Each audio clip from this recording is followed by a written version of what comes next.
It's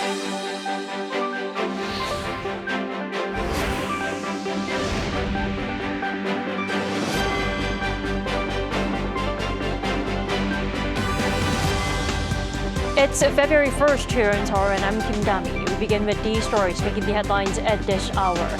Starting with another rate freeze by the U.S. Federal Reserve. The U.S. Central Bank decided to keep its benchmark lending rate steady at between 5.25 and 5.5% for the fourth straight time since it began to freeze the rate last September. The Fed made clear it's not ready to start cutting, with inflation still running above its target. Israeli Prime Minister Benjamin Netanyahu called for the closure of the United Nations Relief and Works Agency for Palestine refugees amid allegations that some of its workers were involved in the October 7th attacks. But the UN chief called on countries to guarantee the continuity of UNRWA's life-saving work. The Gangwon 2025 Winter Youth Olympics over in Gangneung comes to an end with a closing ceremony tonight. This year, a record 1,900 young athletes from 78 countries share their winter spirit and dreams. The U.S. Federal Reserve kept its interest rate steady as inflation slows. Despite markets' expectations of a possible rate cut in March, the Fed chair said more confidence is needed on the inflation front before cutting the rates. Our economics correspondent Shin Ha-hyung starts us off. After the U.S. Federal Reserve's first two-day meeting of this year, the FOMC on Wednesday announced a fourth consecutive rate freeze. With this latest decision, the benchmark interest rates in the U.S. remain in the 5.25% to 5.5% range. As labor market tightness has eased and progress on inflation has continued, the risks to achieving our employment and inflation goals are moving into better balance. Since before the meeting, the market's focus has been on the timing of rate cuts from the Fed. There have been rising expectations of a March rate cut after the Fed last month hinted at 3 possible rate cuts in 2024. However, Fed Chairman Jerome Powell expressed doubts about a cut next month, saying it's less likely that the committee will reach a level of confidence about inflation, which would allow rates to be cut by the time of the March meeting. It's not that the 6-month data isn't low enough. It is. It's just a question of, can we take that with confidence that we're moving sustainably under 2%? The Personal Consumption Expenditures Price Index, which excludes food and energy for last month, rose 2.9% from the year before. This is the first time it has dropped to a 2% level since March 2021. The Fed chairman also said there is more concern about the risk of inflation staying above 2% than there is for major inflation spikes. U.S. stocks fell following the Fed's announcement. The Dow Jones Industrial Average dropped 0.82%. The S&P 500 dropped by 1.61%, while the Nasdaq closed down 2.23%. Meanwhile, the latest Fed rate freeze means the key interest rate gap between South Korea and the U.S. remains at 2 percentage points.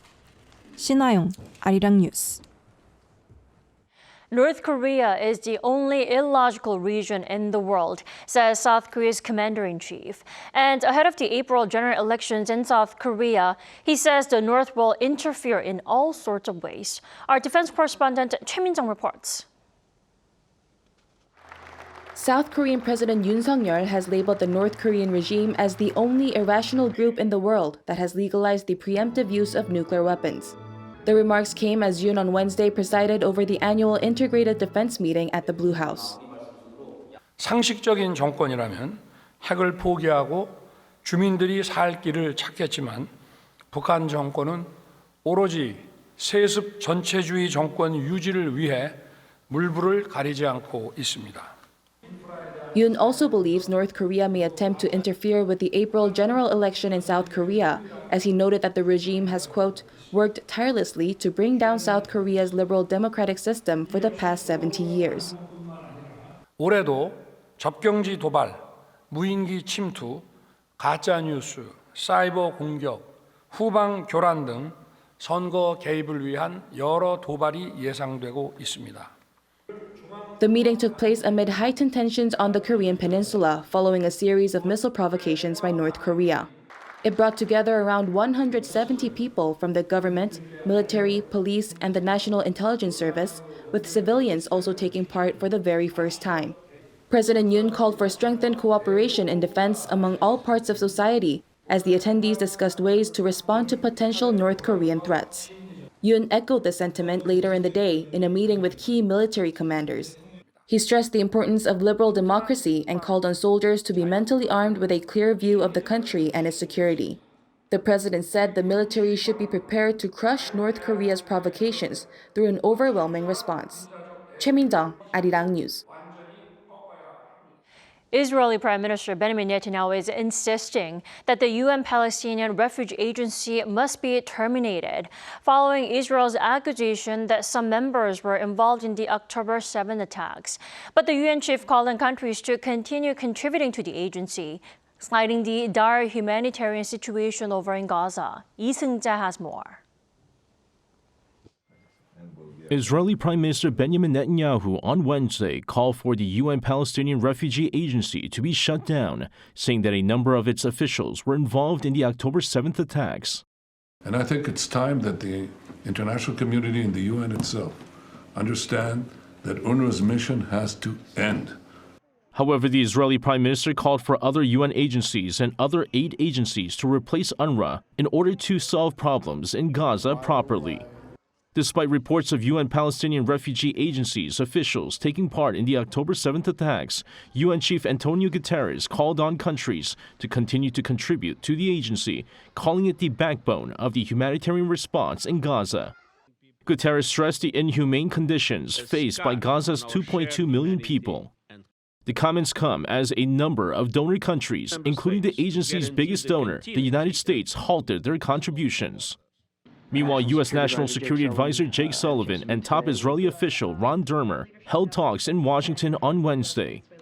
The two discussed the flow of humanitarian aid to Gaza and the status of efforts to get hostages released. The meeting also comes as the U.S. has been working with Israel and Qatar to reach a deal for the release of hostages held by Hamas. Lee Seung-jae, Arirang News. Washington said Wednesday that the deadly drone attack in Jordan that killed 3 U.S. service members was conducted by the Islamic Resistance in Iraq, an umbrella group of Iran-backed militias. White House National Security Council spokesman John Kirby said the U.S. believes the attack was planned, resourced, and facilitated by the militia group. He also relayed President Joe Biden's stance on responding in an appropriate way. Kirby added that Biden was continuing to weigh retaliation options. Also on Wednesday, Iran threatened to decisively respond to any U.S. retaliation after Washington said it held Tehran responsible. Russian President Vladimir Putin says that a U.S. missile system was used to shoot down a military plane that crashed near the border with Ukraine last week. During his presidential campaign on Wednesday, Putin said it was obvious that Ukraine shot down the transport plane and that an American Patriot air defense system was used. He called for an international investigation into the incident, which Moscow claims that 65 Ukrainian prisoners of war were killed in the air disaster, in addition to 9 other Russian crew members. Now, Ukraine has not confirmed or denied its involvement in the crash.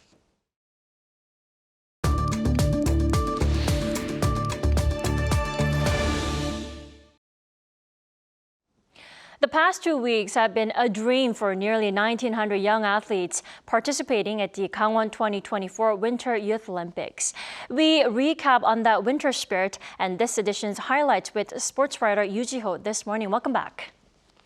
Hi, good morning. Good morning. Ji-ho, how was the 2024 edition? I mean, in what way was it significant and noteworthy? Yeah, I think we've talked about how this was the largest Winter Youth Olympics ever, with close to 1,900 athletes from 78 countries. And also, this was the first Winter Games being held in Asia, outside of Europe. So this, sort of represents the expansion of this competition beyond the borders of Europe.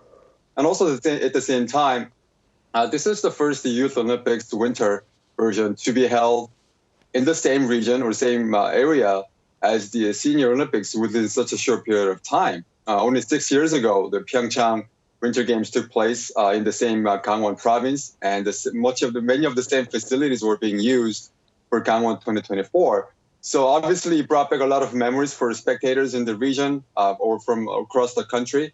And also it gave the young athletes an opportunity to compete at the same venues where their favorite athletes growing up had done 6 years ago. So it was a really cool experience for these athletes. They've talked about how, when they were a little small child, the small children, they recall going to these venues to watch the Olympics, and now they're competing at these same venues as themselves as the Olympians also. Definitely. Gio, you've been following this edition's games for the past 2 weeks.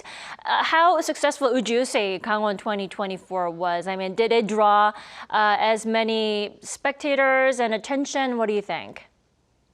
I think it was a pretty good success. I think there were some concerns early on about how, given the fact that these events, their tickets were for free. So all you had to do was go online and reserve your free vouchers and pick up your tickets and go. So I think there was a worry about how some people just would sign up for tickets and not show up.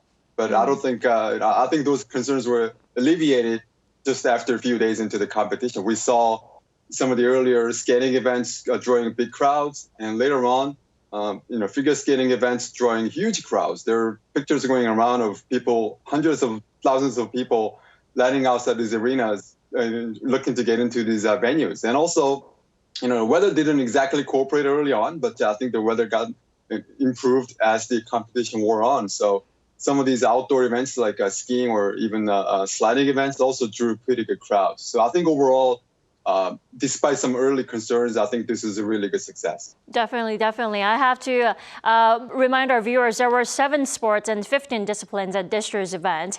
Jiho, any particular sports or disciplines that drew much attention or actually stood out?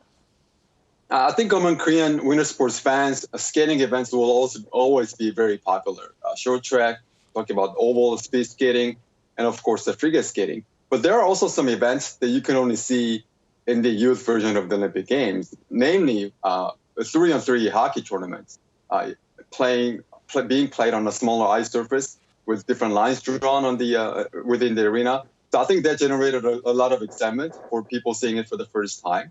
And also the fact that actually Korea won a silver medal in the women's 3-on-3 tournament helped generate some interest. And, some of the sliding events, the Alpensia Sliding Center being used for the first time since Pyeongchang, and seeing Korean athletes winning medals, I think that also generated excitement as well. But as far as, sports drawing attention, I think the skating events really carried the day for Gangwon 2024. Right.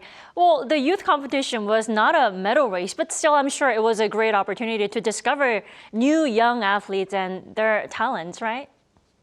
Right. And, it's not so much the exact number of medals per se, but for Korea, the distribution of the medals, I think, was really encouraging. Korea won medals, obviously, in some of the usual suspects, such as short track and speed skating. But the country also produced medalists in sports like bobsleigh, skeleton, I touched upon women's hockey, and also sports like freestyle skiing and snowboarding. So I think this bodes well for the future of the winter sports in this country, to see these teenage athletes going on this big stage. There's a lot of pressure on them too, to compete on the home ice and home soil and to try to deliver, even though the medal race is not official. So definitely, and to see them come through with the medals in these new sports, I think it really bodes well for the future of the winter sports here. Jiho, before I let you go, what future lies ahead for the 2028 edition in 4 years? I mean, what to look out for? Right. So the whole city has not been determined yet. It was supposed to have been sometime during Gangwon 2024, but IOC wants to see how Gangwon 2024 handles some of the operations, and wants to sort of build a new strategy for the future of the Winter Games youth version. I think Italy is a front runner at this point. Kind of a similar model as Gangwon, where Italy is going to have the senior Winter Games in 2026, and potentially 2 years later, they're going to potentially use the same facilities for the 28 Winter Youth Games. So Gangwon 2024 might have set a benchmark for, I guess, the future youth games going forward. All right. Thank you, Jiho, so much for that comprehensive coverage. We appreciate it. Thanks for having me.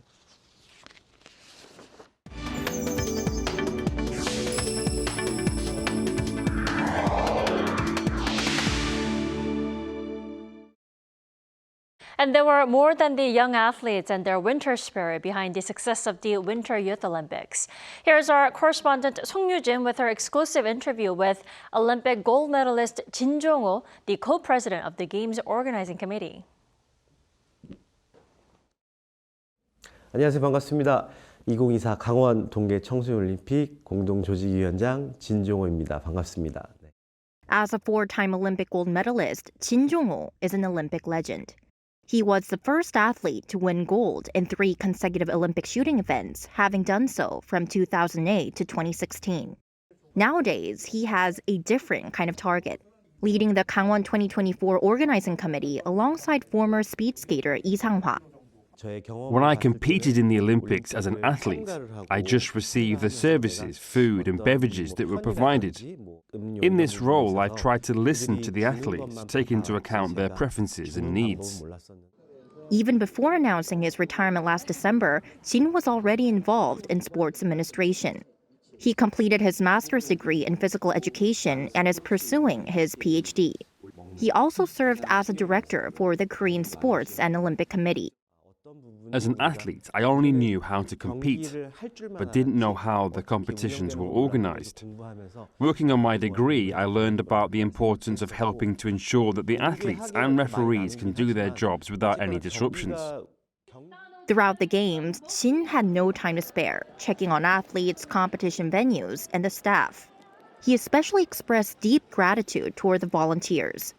Jin himself worked as a volunteer during the 2018 Pyeongchang Winter Olympics. Our volunteers are truly the best. In this cold weather, outdoors or indoors, what they're doing, such as traffic control and guidance, is just admirable. Despite his busy schedule, he's taken the time to cheer on the young athletes. Before the games, I saw them as teenagers, but once the games started, their attitude and concentration have been just incredible, almost to the point where it was hard to tell them apart from adults. After Gangwon 2024, Jin hopes his home province of Gangwon-do can leverage its 2-time Olympic hosting experience. I'm hoping we can make better use of the venues from Pyeongchang 2018 and Gangwon 2024. Maybe host more local and international competitions. It would be great if the younger generation and those in the sports scene contribute to carrying on this legacy. As for his personal goals, he aims to contribute to the improvement of Korea's sports industry. That's because he's still deeply in love with sports. My journey has come to an end as an athlete, but now I'm walking a new path as a coach and sports administrator.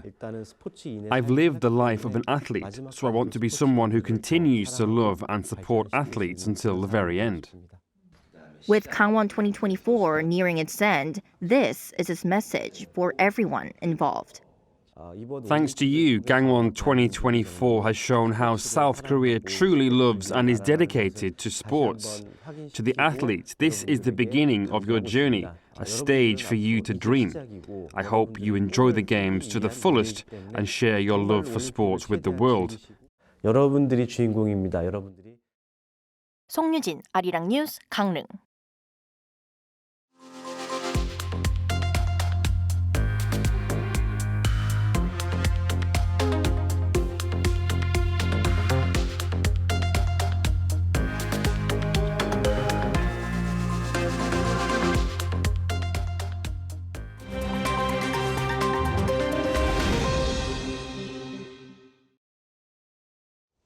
Good morning, I'm Kim Jiyoung, and now we turn over to stories from around the world.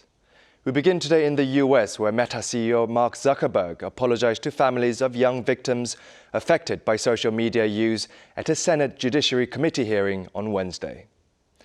The hearing began with a recorded testimony from both the families and those directly affected by exposure to exploitation on social media, which led to suicide or self-harm. In a heated and emotional question and answer session with Zuckerberg, Republican Missouri Senator Josh Hawley asked the Meta boss to apologize to families of victims who held up the pictures of their children. Zuckerberg said no one should go through such an experience and that he is sorry for everything you have all been through. He added that the Meta is continuing its efforts to protect children online. Meta is being sued by dozens of states for addictive features on Instagram and Facebook and for failing to protect youths from online predators. The CEOs of TikTok, X, Snap, and Discord also attended the hearing. A judge in Delaware on Tuesday nullified Tesla CEO and tech billionaire Elon Musk's record-breaking $56 billion compensation package, saying that the board had failed to prove that the compensation plan was fair to Tesla shareholders. Judge Kathleen McCormick said that the deal was unfathomable, ruling that the $55.8 billion pay deal awarded to Elon Musk in 2018 should be cancelled.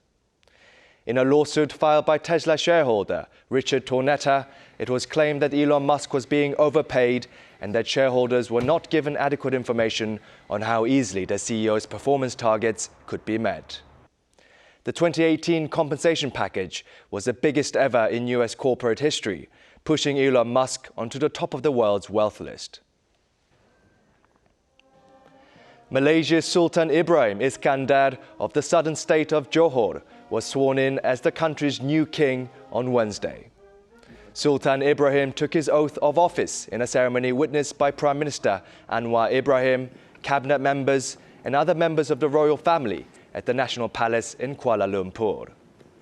The 65-year-old billionaire Sultan is the nation's 17th king under Malaysia's unique rotating monarchy system.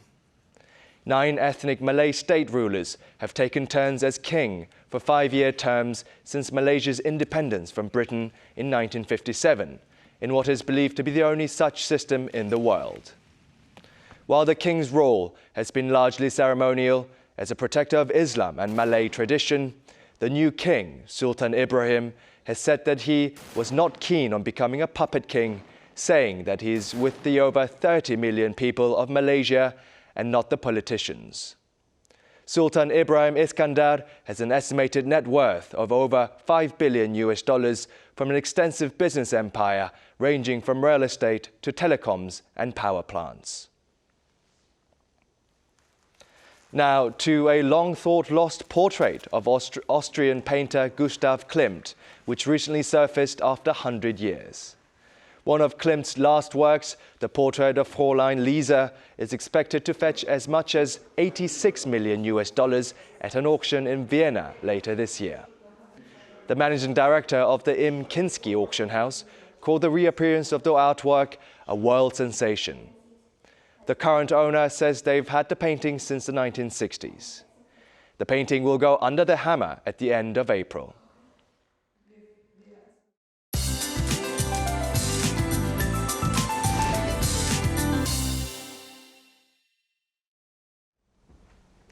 Good morning.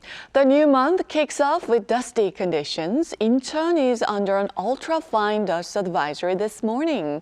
Other than the south coast and Jeju, most parts will be choked by nasty air, so a quality face mask is a must today. Meanwhile, southern provinces are having a rainy start.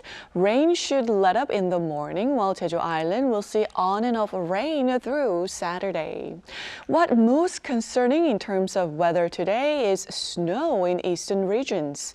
The east of Gangwon province could see more than 15 centimeters of snowfall through tomorrow morning, with a preliminary snow advisory issued there. Athletes in Pyeongchang and Gangneung will see heavy snow throughout the day, and due to sub-zero temperatures expected all day in Pyeongchang, snow coated on the road will turn to ice, so please walk with care outside. After the highs will be 3 to 10 degrees lower this afternoon, topping out at 7 degrees Celsius here in Seoul and Chuncheon, Daegu at 9 degrees Celsius.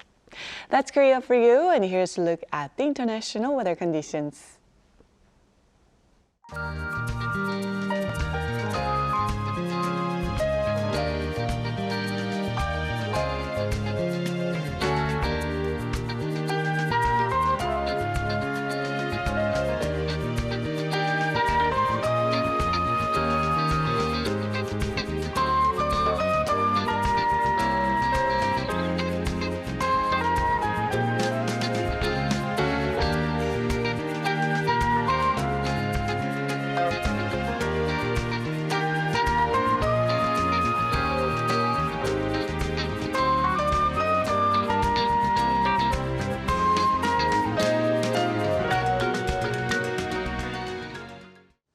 We thank you for watching New Day at Arirang. We'll be back tomorrow for Friday's edition at the same time, 9 a.m. Korea time.